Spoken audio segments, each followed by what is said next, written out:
Hi guys, welcome back to my channel. I'm Melissa. So today I am going to be doing the Wheel of the Year book tag.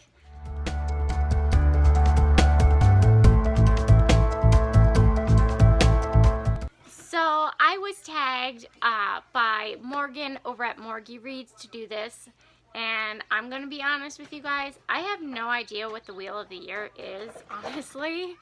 So, yeah, I don't know, but I will link the original creators videos down in the box. She kind of explained it a little bit more. So, it sounded really cool, and the questions are really neat, so I thought, you know what, I'm going to do it anyways. Don't know what it's about, but I'm going to do it anyways. So, yeah, here we go. I'll also link Morgan's channel and her video down below. Definitely recommend checking out Morgan. She's a new, recent BookTube friend, and I really enjoy her channel, and she's honest and very fun to watch, and I just love her.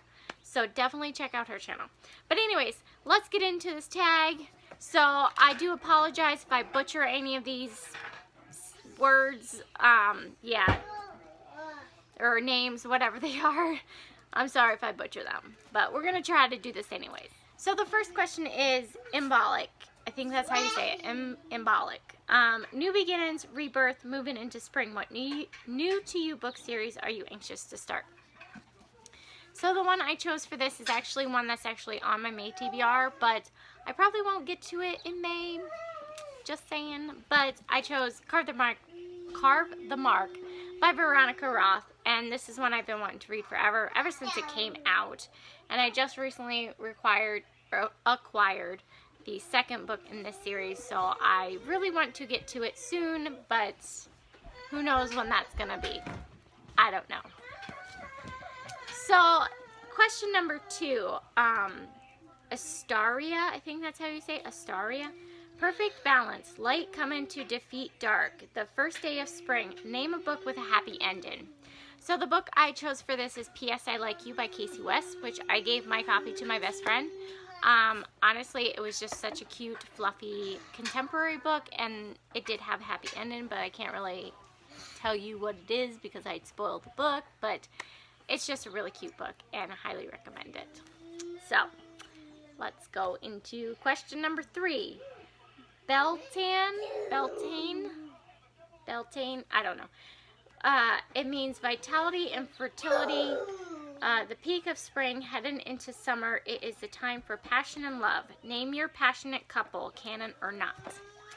So the one I chose, this isn't going to surprise anybody if you watch my channel, Rhysand and Feyre. I just love them.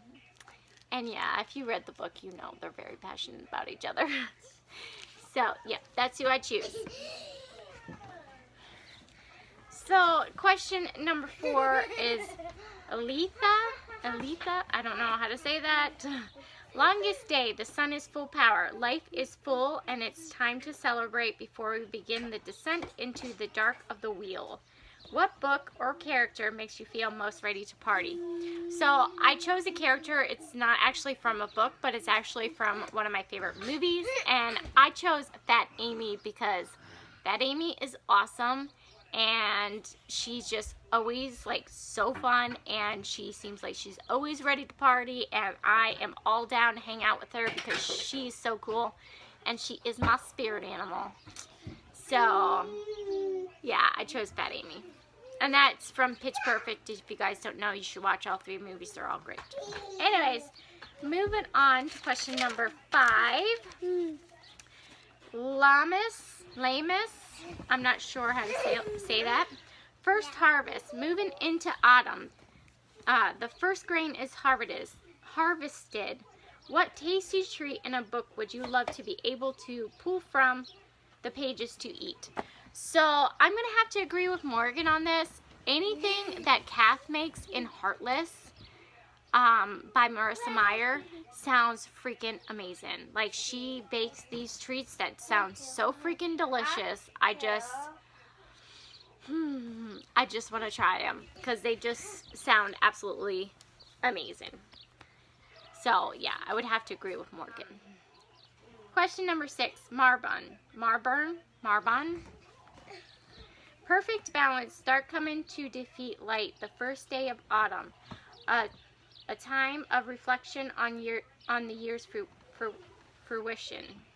What is a project you are proud of that you have recently made progress in? So, as you guys know, if you watch my channel a lot, if you guys don't know and you're new here, I love to do anything crafty. And so just recently, I actually just finished this last night, but I made this really pretty wreath and I absolutely love it. I love how it came out.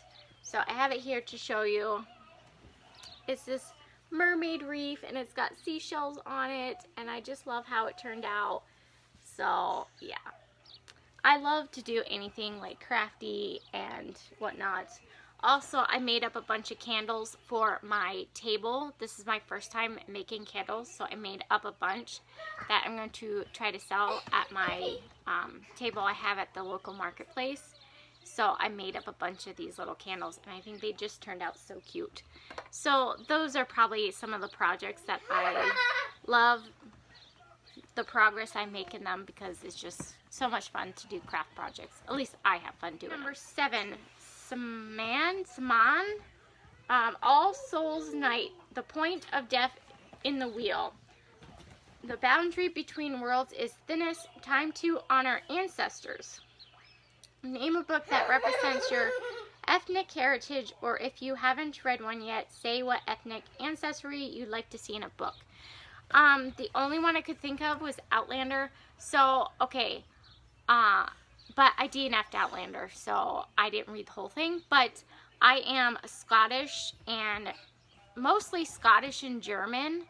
I have a little bit of American Indian and Dutch, English, and Italian in me.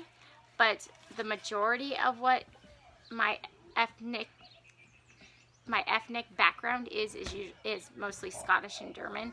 So I would say I would want to see more like Scottish people talked about, because I mean the only book that I read was Outlander and I didn't really enjoy it. And a lot of the books that like people mention like their Scottish background is usually a lot of historical fiction, which I'm not really into historical fiction, so I would love to see like more Scottish mentioned in like fantasy series, because that is something that I enjoy reading, is fantasy. So yeah, that's kind of my answer for this one. I think a boy's gonna fall asleep on me. So question number 8 is Yule. Deepest dark.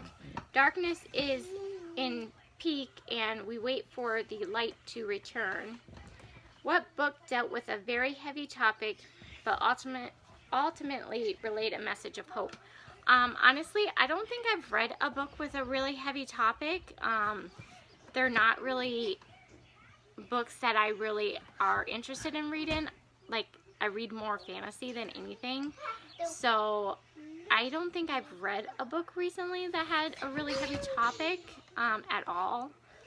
So I don't really think I have a question or answer for this question. Sorry guys, but yeah. Are you falling asleep? Is he falling asleep? He fell asleep. But anyways, that is it for this tag. It was a really fun tag. I enjoyed doing it, even though I didn't know what all the stuff meant, but it was still really fun to do. But I don't think I'm going to tag anyone because I don't know who is tagged and who has done this, so I don't think I'm going to tag anybody at this time. But if you would like to do this, you're welcome to do it, and I tag you. So, but I hope you guys enjoyed this video. If you did, please give it a thumbs up, and don't forget to hit subscribe if you would like to see more from me and you haven't already. Also, if you'd like to follow me on social media, I will leave all my links to Instagram, Goodreads, and Twitter in the box. I'd love to be your friend elsewhere, so definitely hit me up. He's watching Scooby-Doo. But, I think that is it for today. I hope you guys enjoyed this video. Thank you guys so much for watching. I will see you guys in my next one. Bye!